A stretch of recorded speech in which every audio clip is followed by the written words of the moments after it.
अनोखं प्रेम भाग 2. मानवीला बरं वाटायला लागल्यानंतर एक दिवस शिवमची आई शोभाताई सुहानीला मागणी घालायला आल्या.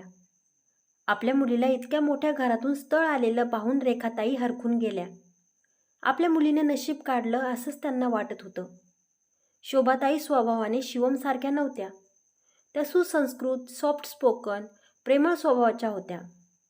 त्यांनी सुहानीच्या फॅमिलीची माफी मागितली. कारण त्यांच्या मुलामुळे सुहानीच्या परिवाराला इतक्या मोठ्या संकटाला सामोरं जावं लागलं होतं. त्यांना ही गोष्ट उशिरा समजली होती. कारण शिवम अशा गोष्टी आपल्या आईपर्यंत पोहोचू देत नव्हता. पण रेखाताईंनी त्यांना सांगितले की मानवीचा जीव वाचवण्यासाठी शिवमनेच मदत केली असल्याने त्यांना आता शिवमबद्दल कोणतीही तक्रार नाही. उलट त्या शिवमची स्तुतीच करत होत्या. शिवमने आपल्या खोट्या चांगुलपणाने त्यांना चांगलंच इम्प्रेस केलं होतं. शोभाताईंनी जेव्हा सुहानी आणि राघवच्या लग्नाची बोलणी सुरू केली तेव्हा रेखाताई आनंदाने कोणतेही आडेवेडे न घेता त्यांच्या लग्नाला तयार झाल्या. लग्नाचा सगळा खर्चही शिवम करणार होता. त्यामुळे तीही चिंता मिटली होती. थोडे दिवस आराम केल्यानंतर मानवीला शिवमने आपल्याच ऑफिसच्या दुसऱ्या ब्रँचमध्ये एक चांगली नोकरी देण्याचं कबूल केलं. त्यामुळे मानवीनेही शिवमला माफ केलं होतं. तीही आपल्या दीदीसाठी खुश होती. पण या सगळ्यात सुहानीच्या मनातली भीती वाढतच चालली होती. शिवमने ठरवलं तर त्याला कुठलीही मुलगी मिळू शकते. पण तो माझ्यासारख्या सामान्य मुलीसोबत लग्न का करत आहे? तिने शिवमला कानाखाली मारून त्याचा अपमान केला होता. त्याला जेलमध्ये पाठवलं होतं. हे सगळं करण्यामागे त्याचा काय उद्देश आहे याची थोडी कल्पना तिला होती. तरीही ती जो विचार करत आहे तो चुकीचा असावा अशी अपेक्षा तिला वाटत होती. पण आता काहीही झालं तरी ते तिला सोसावंच लागणार होतं. हे स्थळ आल्यापासून आई खूप खुश होती. ती आईला आपल्या मनातला संशय सांगून दुःखी करू इच्छित नव्हती. लग्नाच्या 4 दिवस आधी तिने आपल्या ऑफिसमधून रिझाईन केलं. ती आज घरी आली तेव्हा तिला खूप उदास वाटत होतं. आज जेवायची इच्छाच नव्हती. म्हणून जेवण न करता कॉफी बनवून घेतली आणि आपल्या घराच्या छोट्याशा बाल्कनीत येऊन उभी राहिली. बाहेर बघत असताना तिचं मन मात्र अजिबात शांत नव्हतं. सतत तेच शब्द आठवत होते. आता ती वैतागली होती. तिला हे लग्न नको वाटत होतं. पण ते करण्याखेरीज काही पर्याय नव्हता. ती आईला आणि मानवीला रोज खूप आनंदी आहे असं दाखवत असली तरी मनातून खूप घाबरलेली होती. आईंना सुहानी काही दिवसांपासून खूप बेचैन आणि चिंताग्रस्त वाटत होती. ती बाल्कनीत काहीतरी विचार करत उभी आहे हे पाहून त्या तिच्या जवळ गेल्या. त्यांनी तिच्याशी बोलण्याचा प्रयत्न केला. तिच्या मनात शिवमबद्दल काही डाऊट आहे का म्हणून विचारलं. पण सुहानी इच्छा असूनही आईला सगळं सांगू शकली नाही. Flashback end. कार थांबल्याचं जाणवताच सुहानी जुन्या आठवणीतून बाहेर आली. शिवम लगेच गाडीतून खाली उतरला. तेव्हा तिला समजलं की ते शिवमच्या घरी पोहोचले आहेत. तिचं हृदय जोरात धडधडत होतं. तिने कारचा दरवाजा उघडला. समोर दिसणाऱ्या त्या आलिशान बंगल्याकडे बघत बघत ती खाली उतरली. तो बंगला महालापेक्षा कमी नव्हता. समोर भव्य असं गार्डन होतं. कारंजातून वाहणाऱ्या पाण्याचा कलकल आवाज येत होता. विविध फुलांचा सुगंध दरवळत होता. बंगला रोषणाईने उजळून निघाला होता. सुहानी मंत्रमुग्ध होऊन सगळं बघत होती. शिवम मात्र तिच्याकडे न पाहता केव्हाच पुढे निघून गेला होता. सुहानीही त्याच्या मागे निघाली. नव्या नवरीच्या वेशात तिचं सुंदर रूप अजूनच खुलून दिसत होतं. दारात शिवमची आई आरतीची थाळी घेऊन हसतमुखाने त्यांचे स्वागत करत उभ्या होत्या. त्यांनी दोघांना ओवाळलं. मग सुहानीला उंबरठ्यावरचं माप ओलांडून घरात प्रवेश करायला सांगितला. सुहानीने कुंकवाच्या पावलांनी त्या घरात प्रवेश केला. तिथे घरातील सगळे सदस्य उपस्थित होते. शिवमचे आई बाबा, छोटा भाऊ रोहन आणि बहिणी दिशा एवढाच शिवमचा परिवार होता. आईने सगळ्यांशी सुहानीची ओळख करून दिली. सुहानीने आईबाबांना नमस्कार केला. रोहन आणि दिशाकडे पाहून स्माईल केली. त्यांनीही सुहानीचं हसत स्वागत केलं. त्यांना नववधू घरात प्रवेश केल्यानंतरचे खेळ वगैरे घ्यायचे होते. पण शिवमला त्यात इंटरेस्ट नव्हता. तो इतका वेळ ताटकळत तिथे उभा होता. त्याने या सगळ्या गोष्टी करायला नकार दिला आणि तिथून आपल्या रूममध्ये निघून गेला. ते पाहून सुहानीचा चेहरा उतरला. आईने सुहानीला समजावलं की प्रत्येकाला या सगळ्या गोष्टींमध्ये इंटरेस्ट नसतो आणि शिवम थोडा गंभीर स्वभावाचा आहे, त्यामुळे त्याला या सगळ्या गोष्टी बालिशपणा वाटतात. काही हरकत नाही, मी ना तुला आपलं घर दाखवते. आईने तिला सगळं घर दाखवलं. घर खरंच एखाद्या महालासारखं होतं. खूप छान इंटेरियर डेकोरेशन करून सजवलेलं होतं. ते घर सुहानीला स्वप्नवत भासत होतं. ती आज गेस्ट रूममध्येच झोपणार होती, त्यामुळे ती थोडी रिलॅक्स होती. निदान आज तरी त्या शिवमला फेस करावं लागणार नाही म्हणून तिचं टेन्शन थोडं कमी झालं होतं. आईने तिला गेस्ट रूम दाखवलं. तिला भूक लागली होती, त्यामुळे तिला खाण्यासाठी काही घेऊन आली. आईने तिला सांगितलं की कपाटात तिला दुसऱ्या दिवशी घालण्यासाठी एक साडी आणि दागिने ठेवले आहेत. सकाळी ते घालून तयार राहा, सकाळी पूजा आहे. सुहानीने त्यांना होकार दिला. तिने थोडंसं खाऊन निवांत बेडवर बसत आईला फोन लावला. आई आणि मानवी तिच्याशी बोलण्यासाठी खूप तरसत होत्या. सुहानीने त्यांना सांगितलं की ती व्यवस्थित पोहोचली आहे.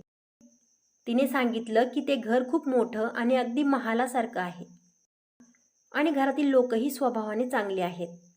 ते ऐकून आईला आणि मानवीला बरं वाटलं. आपली लेक सासरी सुखात राहावी हीच प्रार्थना रेखाताई देवाकडे करत होत्या. सुहानी बराच वेळ झोपण्याचा प्रयत्न करत होती, पण तिला लवकर झोप आली नाही. बराच वेळ ती पडल्या पडल्या शिवमच्या वागण्याचा विचार करत होती, पण ती जेवढा विचार करत होती तिच्या पोटात भीतीने गोळा येत होता. नंतर केव्हा तरी तिचा डोळा लागला. सकाळी तिला दचकून जाग आली. स्वतःला एका नव्या जागेत पाहून ती चकित झाली. मग तिला आठवलं की अरे, आपलं आता लग्न झालं आहे, आपण आता आपल्या सासरी आहोत. ती उठली आणि आंघोळ वगैरे करून साडी घालून तयार झाली. त्या मोरपंखी साडीत तिचं सौंदर्य अजून खुलून दिसत होतं. ती तयार होऊन खाली आली. आईने हसत तिचं स्वागत केलं. काही वेळाने पूजेची सगळी तयारी झाली. इतक्यात शिवमही तयार होऊन आला. त्याने सुहानीकडे पाहिलं. काही क्षण तो तिच्याकडे पाहतच राहिला. त्याच्या ओठांच्या कडा किंचित रुंदावल्या. ती इतकी सुंदर दिसत होती की त्याची नजर तिच्यावरून हटतच नव्हती.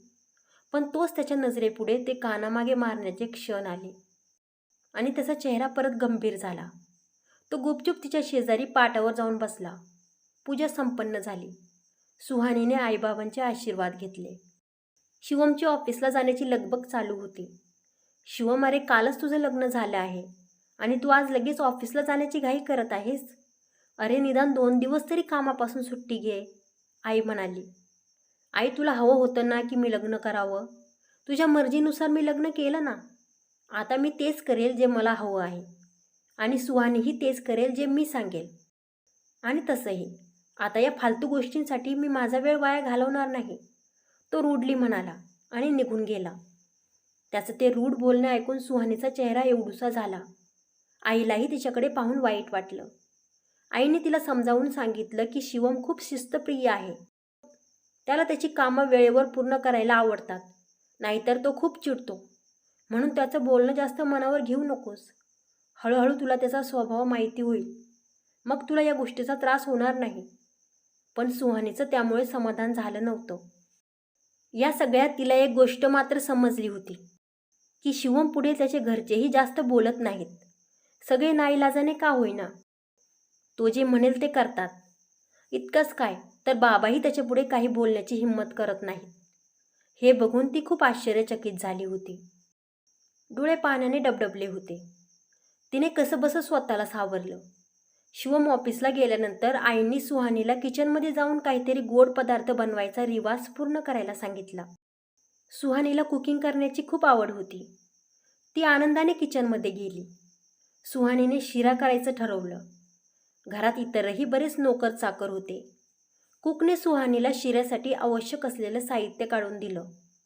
तिने खूप उत्साहात शिरा तयार केला. शिऱ्याचा मस्त घमघमाट सुटला होता. सुहानीने शिरा सर्वांना सर्व केला. आई, बाबा आणि दिशानेही शिऱ्याची स्तुती केली. त्या घरात प्रवेश केल्यापासून पहिल्यांदाच सुहानी मनापासून हसली होती. तो दिवस तिने मस्त आईशी गप्पा मारत आणि गार्डनमध्ये फिरत घालवला. शिवम तिच्या आसपास नसल्यामुळे ती मोकळेपणाने हसत बोलत होती. पण तिला हे ठाऊक नव्हतं की ती वादळापूर्वीची शांतता होती. शिवम जेव्हा ऑफिसमधून घरी आला तेव्हा सुहानीला जाणवलं की घरातलं वातावरण परत शांत झालं होतं. बाकीच्या सगळ्यांची जेवणं झाली होती, म्हणून शिवम आणि रोहित दोघांनीच जेवण केलं. आईच्या सांगण्यावरून सुहानी शिवमच्या रूममध्ये तयार होण्यासाठी गेली होती आणि ती रूम पाहून ती थक्कच झाली. ती बेडरूम खूप मोठी आणि सुंदर होती. मध्ये एक किंग साईज बेड होता. बेडच्या मागे शिवमचा खूप मोठा फोटो लावलेला होता. त्या फोटोतही तो तितकाच घमंडी आणि रूढ दिसत होता. त्या बेडरूमचं इंटिरियर खूप कल्पकतेने केलेलं होतं. बाजूला मोठी बाल्कनी होती, त्यातून ते सुंदर गार्डन दिसत होतं. बाथरूमही तितकंच पॉश होतं. ती पटकन तयार झाली. तिने मरून कलरच्या सुंदर साडीवर हलकासा मेकअप केला होता. ओठावर मॅचिंग लिपस्टिक लावून केस मोकळे सोडले होते. ती आईच्या सांगण्यावरून तयार तर झाली होती, पण मन खूप बेचैन होतं. ती खूप घाबरलेली होती. डोकं काम करत नव्हतं. तिचं सामान अजूनही गेस्ट रूममध्येच होतं. त्याची ती नजर आठवून तिचं हृदय जोरात धडधडत होतं. आपलं सामान घेण्यासाठी ती बाहेर आली. इतक्या शिवम तिथे आला. तिला आपल्या रूममधून बाहेर पडताना पाहून तो रागाने तिच्याकडे पाहायला लागला. तिच्या हृदयाचा ठोका चुकला. ती घाबरून खाली पाहायला लागली. काही न बोलता त्याने सुहानीचा हात धरला आणि तिला गेस्ट रूममध्ये घेऊन आला. रूममध्ये अंधार होता. त्याने दरवाजा लावून घेतला. सुहानीचं हृदय खूप वेगाने धडधडत होतं. घसा कोरडा पडला होता. तो तिच्याकडे वळला. त्याच्या चेहऱ्यावर एक कुत्सित हसू होतं. Welcome to the world of Shivam Mehra. तू आता मिसेस सुहानी शिवम मेहरा झाली आहेस, पण ते फक्त नावाला. तुला माझ्या रूममध्ये जाण्याची परवानगी कुणी दिली? तो पुन्हा द्वेषाने म्हणाला. सुहानीला काय बोलावं ते समजेना. ती फक्त घाबरत आश्चर्याने त्याच्याकडे पाहत होती. अशी काय बघतेस? आता जीवनभर तुला हाच चेहरा बघायचा आहे. इतक्या मुली फिदा आहेत या चेहऱ्यावर, पण या चेहऱ्याने आपली पत्नी म्हणून तुला निवडलं आहे. फरक फक्त इतकाच आहे की मी तुझ्याशी लग्न केलं हे तुझं दुर्भाग्य ठरणार आहे. तू जगासाठी तर माझी पत्नी आहेस, पण खरं म्हणजे तू फक्त माझी एक गुलाम आहेस. एका नोकराप्रमाणे तुला त्या सगळ्या गोष्टी कराव्या लागतील ज्या मी तुला सांगेल, आणि जर नाही केल्यास तर तुला त्याची शिक्षाही मिळेल. अरे सॉरी, मी विसरलो. तुझ्या चुकीची शिक्षा तुझ्यापेक्षा जास्त तुझ्या घरच्यांना मिळेल. त्याचे हे शब्द तिच्यावर विजेसारखे कोसळले. ती दचकली. तिच्या डोळ्यांतून अश्रू गालांवर ओघळले. तोंडातून शब्दही फुटत नव्हता. अरे काय झालं? तू इतकी घाबरली का आहेस? आज तर आपली पहिली रात्र आहे ना, प्रत्येक पती पत्नीच्या आयुष्यातील सगळ्यात सुंदर रात्र. बघ मी तुझ्यासाठी बेड कसा सजवला आहे. त्याने लाईट चालू केला आणि समोरचं दृश्य पाहून सुहानीचे डोळे भीतीने विस्फारले. तो बेड फुलांनी नाही तर सुकलेल्या पालापाचोळ्याने सजवलेला होता. सुहानी फक्त स्तब्ध होऊन त्या बेडकडे पाहत होती. काय झालं? आश्चर्य वाटलं? तुला काय वाटलं की तुझा बेड फुलांनी सजवलेला असेल? नाही, तुझ्या नशिबात आता हा सुकलेला पालापाचोळा आणि काटेच लिहिलेले आहेत. आणि आता तुझ्या जीवनात गोडवा नाही तर कडूपणाच असणार आहे. तो तिच्याकडे रोखून पाहत तिच्या जवळ येत होता आणि ती घाबरून मागे मागे सरकायला लागली. ती भिंतीच्या जवळ आली. आता मागे सरकायला जागाच नव्हती. तिची पाठ भिंतीला टेकली. आपले हात तिच्या दोन्ही बाजूला भिंतीवर टेकवून त्याने तिला तिथे कैद केलं. ती आता रडायला लागली होती. शिवम राक्षसी हसू हसत तिच्याकडे पाहत होता. त्याने तिचे दोन्ही हात पकडले. त्याने त्याचे ओठ तिच्या ओठांजवळ आणले. तिच्या जीवाचा थरकाप उडाला. चेहरा अश्रूंनी भिजला होता. तिने आपला चेहरा एका बाजूला वळवला. शिवम सोडा, मला त्रास होतोय, ती कसंबसं बोलली. नव्या नवरीला लाज वाटते? तुला काय वाटलं? शिवम तुला स्पर्श करील? तोंड बघितलंस कधी स्वतःचं? तुझ्यासारख्या 36 मुली माझ्या मागे पुढे फिरत असतात. मी त्यांच्याकडे एकदा वळून पाहावं याची वाट पाहत असतात. तुला काय वाटलं मी मरत होतो तुझ्याबरोबर लग्न करण्यासाठी? तो कुत्सितपणे हसला. तू माझ्या लायकीची तरी आहेस का? मी तुझ्याशी हे लग्नाचं नाटक फक्त तुला धडा शिकवण्यासाठी केलं आहे. खरं तर तू फक्त माझ्यासाठी एक नोकर आहेस. मी माझ्या अपमानाचा बदला घेण्यासाठी हे केलं आहे. त्या दिवशी इतका राग आला होता ना मला तुझा. तू माझा जो अपमान केलास तो जिव्हारी लागला होता माझ्या. काय करू आणि काय नको असं झालं होतं मला, पण मी स्वतःला सावरलं. पण तुला सहजासहजी सोडणंही शक्य नव्हतं. तुझं काय, तू आज ना उद्या लग्न करून हे सगळं विसरून आपल्या संसारात रमली असतीस. पण मला या अपमानाच्या जखमा घेऊनच जगावं लागलं असतं. तेव्हाच ठरवलं की तुला आपल्या आयुष्यात कधीच सुखी राहू नाही द्यायचं. यासाठी मी तुझ्या बहिणीच्या ठीक होण्याची वाट पाहिली. त्यानंतर रीतसर तुला मागणी घालण्यासाठी आईला पाठवलं. आता मी तुला या लग्नबंधनात कायमचं कैद केलं आहे. यातून तुझी कधीही सुटका होऊ शकत नाही. तुला हा अपमान आता जीवनभर सहन करावा लागेल. माझ्यासाठी तू एक नोकर आहेस आणि कायम नोकरच राहशील. तू कधीच माझी पत्नी नाही बनू शकणार, तो द्वेषाने म्हणाला. सुहानी खाली बघत काही न बोलता गुपचूप सगळं ऐकत होती. तिच्यासाठी हे सगळं खूप शॉकिंग होतं. कसं वाटलं तुला तुझं नवीन आयुष्य? मी कधीही विसरणार नाही की तू माझा सगळ्यांसमोर अपमान केला होतास. आता मी तुझा आयुष्यभर अपमान करील आणि तुझे कॉन्ट्रॅक्ट साईन केलं आहेस त्यानुसार तू कधीही या घरातून पळून जाऊ शकत नाही. माझ्या कोणत्याही कामाला नकार देऊ शकत नाही. अन्यथा त्याचे परिणाम तुझी आई आणि बहिणीला भोगावे लागतील. आणि हो, परत माझ्या परवानगीशिवाय माझ्या रूममध्ये जाण्याची हिंमत करू नकोस. तू एक नोकर आहेस, मालकीण बनण्याचा प्रयत्न करू नकोस. तो चिडून म्हणाला आणि आपल्या रूममध्ये निघून गेला. सुहानी स्तब्ध होऊन सगळं ऐकत होती. तिला अंदाज होता की शिवम हे लग्न फक्त बदला घेण्यासाठी करतोय. पण त्याचं राक्षसी रूप पाहून ती घाबरली होती. तिचं पूर्ण शरीर थरथर कापत होतं. डोकं सुन्न झालं होतं आणि यातून बाहेर पडण्याचा कोणताही मार्ग दिसत नव्हता. दुःखाने वेदनेने विवळत ती जमिनीवर कोसळली. आता सुहानी रडायला लागली.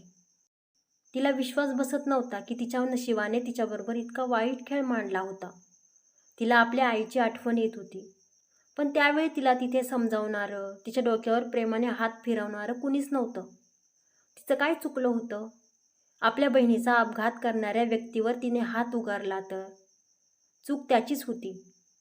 तरीही तो तिला अलगद आपल्या जाळ्यात फसवण्यात यशस्वी झाला होता. इकडे शिवम आपल्या रूममध्ये जाऊन शांतपणे झोपला. सुहानीला हर्ट करून त्याला खूप समाधान मिळालं होतं. इकडे सुहानी मात्र त्याच जागेवर बसलेली होती.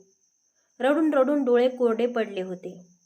पण शेवटी तिने निश्चय केला की शिवम समोर इतका सहजासहजी हार मानायची नाही, कमजोर पडायचं नाही. होता होईल तितकं लढायचं. त्याला तिचे अश्रू पाहून समाधान वाटतं ना, मग हे समाधान त्याला द्यायचं नाही. त्याच्यासमोर कमजोर पडून अश्रू ढाळायचे नाही. तिने स्वतःशीच निश्चय केला. नंतर केव्हा तरी पहाटे तिचा डोळा लागला.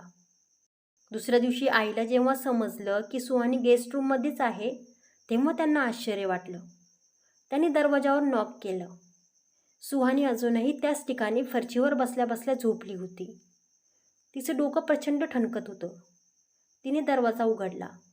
आईंना तिथे पाहून तिला आपले अश्रू आवरले नाहीत. सुहानीची आणि त्या रूमची अवस्था पाहून आई चकित झाल्या.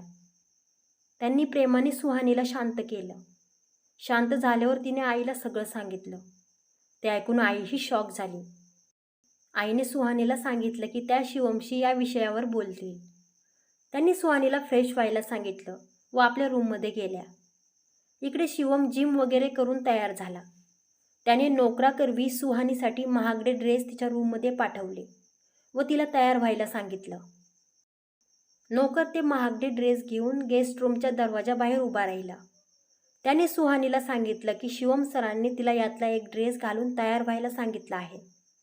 पण तिने रागाने ते ड्रेस घालायला नकार दिला व त्याला परत पाठवलं. पण इतक्यात शिवम तिथे आला. त्याने नोकराला ते ड्रेस परत रूममध्ये ठेवायला लावले आणि सुहानीला लवकर तयार व्हायला सांगितलं. पण सुहानीने त्यालाही नकार दिला. आता चिडून त्याने तिच्या गळ्यातलं मंगळसूत्र हातात धरून तिला दाखवलं. हे मंगळसूत्र बघितलंस? हे माझ्या नावाचं आहे आणि हे मंगळसूत्र मला माझ्या पत्नीचे कपडे उतरवून कपडे चेंज करण्याचा अधिकार देते. जर तू 2 मिनिटात कपडे घेऊन फ्रेश व्हायला गेली नाहीस तर ते काम मी स्वतःच्या हाताने करील, तो तिला धमकावत म्हणाला. ते ऐकून घाबरून सुहानीने त्यातला लाईट ग्रीन कलरचा अनारकली घेतला आणि बाथरूममध्ये शिरली. शिवम तोपर्यंत नाश्ता करायला गेला. आई शिवमशी बोलायला बाहेर आल्या. त्यांनी या विषयावर बोलायला सुरुवात करताच त्याने त्यांना थांबवलं. त्यांना सांगितलं की हा त्याचा आणि त्याच्या पत्नीमधला प्रश्न आहे. त्याने त्यांच्या हट्टासाठी लग्न तर केलं आहे, पण ते नातं कसं निभवायचं ते तो ठरवेल. त्या पुढं काही बोलणार तो सुहानी तयार होऊन बाहेर आली. आईने शिवमला विचारलं की ते कुठे चालले आहेत. त्याने आज मूळ परतनीसाठी सुहानीला आपल्या घरी घेऊन जायला हवं, पण त्याने त्या गोष्टीलाही नकार दिला. त्याच्या अशा वागण्याने आईलाही फार वाईट वाटत होतं. पण त्यांना आशा होती की सुहानी आपल्या प्रेमळ स्वभावाने शिवमचं मन परिवर्तन घडवून आणेल. शिवमने सुहानीला कारमध्ये बसायला लावलं. सुहानीलाही प्रश्न पडला होता की ते कुठे जात आहेत, पण शिवम अवतीभोवती असल्यावर ती खूप नर्वस होत होती. शिवमने तिला काहीही उत्तर दिलं नाही. आमच्या घरात नोकर प्रश्न विचारत नाहीत म्हणून तिला गप्प केलं. इकडे सुहानीची आई आणि बहीण खूप उत्साहाने सुहानी आणि शिवम आज मूळ परतनीसाठी घरी येणार आहेत म्हणून तयारी करत होत्या. त्या सकाळपासून सुहानीला फोन करत होत्या, पण तिचा फोन काही लागत नव्हता. इकडे कार ऑफिससमोर येऊन थांबली. शिवमने सुहानीला खाली उतरायला लावलं आणि स्वतःही खाली उतरला. सुहानीला कळत नव्हतं की शिवम तिला पहिल्याच दिवशी त्याच्या ऑफिसमध्ये का घेऊन आला आहे, पण शिवमला विचारूनही काही फायदा नव्हता, म्हणून ती गुपचूप त्याच्या मागे निघाली. रोहितही सुहानीला ऑफिसमध्ये पाहून चकित झाला. ऑफिसच्या मध्ये आल्यावर शिवमने आपल्या सगळ्या स्टाफला एकत्र जमा केलं व त्यांची सुहानीबरोबर ओळख करून दिली व ती सुहानी शिवम मेहरा म्हणजे त्याची पत्नी असल्याचं जाहीर केलं. क्रमशः कसा वाटला आजचा भाग? जर कथा आवडली असेल तर व्हिडिओला लाईक करा आणि माझ्या चॅनलला सबस्क्राईब करा. धन्यवाद.